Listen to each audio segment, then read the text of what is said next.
Alhamdulillah kami dibantu oleh sahabat Dr. Jenderal Brigadier Jenderal Dr. Mulia Tarmizi dari Angkatan Laut. Bisa kita mereka di sana. Sesudah itu beliau melapor supaya Pak Harto bisa memperhatikan wilayah mereka dengan pembangunan. Dan waktu itu belum ada internet, kami pakai fax kirim foto-foto yang ada di atas. 3 hari kemudian Pak Harto melalui Pas Pampres menjawab, silakan bawa mereka menghadap saya di Jakarta.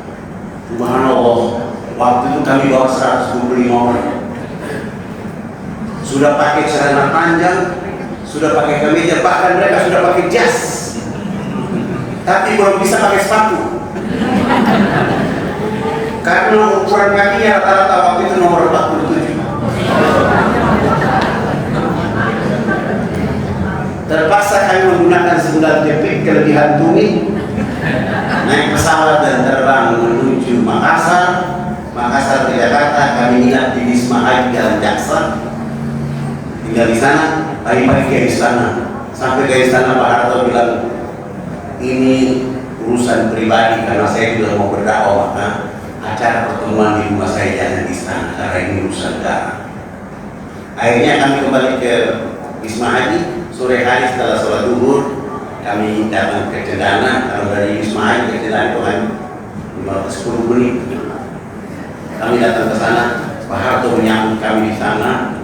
Dan subhanallah, beliau sudah menyediakan bantuan hadiah untuk para sarung, baju koko, kopiah, sajadah. Dan Pak Harto juga menyediakan uang saku masing-masing orang. Waktu itu saya hitung 50 juta. Dengan cara itu Pak Harto langsung menelpon Menteri Agama, kepala suku tidak boleh pulang, disuruh mereka langsung berangkat haji. Alhamdulillah, hal yang kecil itu mendatangkan rahmat yang besar. Habis itu Pak Harto kasih hadiah mereka 917 unit rumah layak huni, 302 masjid, dan Pak Harto bikin sekolah dan anak mereka ditarik keluar sekolah di luar pulau yang waktu itu. Volume masjid di masa Pak Harto itu cukup tinggi. Dari saya sendiri, dari tangan Pak Harto itu 317 masjid.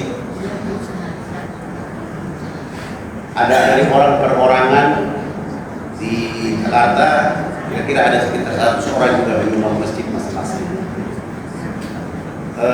Setelah Pak Harto sudah tidak jadi presiden, dari Habibie sampai sekarang belum pernah saya temukan kalau saya dipanggil ini ambil uang untuk bangun masjid, belum pernah ada.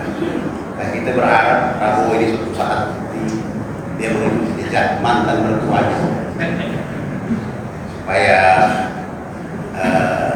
bukan karena melihat Irian itu dengan sesuatu yang keliru, tapi marilah kita menyamakan mereka dengan pandangan sebagai mereka ini uangnya sudah banyak untuk Papua. Tapi rata-rata orang yang menerima uang itu setelah habis dia mengancam pemerintah. Itu yang saya tidak ridho dengan perbuatan itu. Maka kami melakukan dakwah ini dengan satu konsep bahwa mereka harus di rumah dengan cara dia harus keluar. Karena metode hijrah dari Nabi itu kekuatan besar untuk kita berdoa.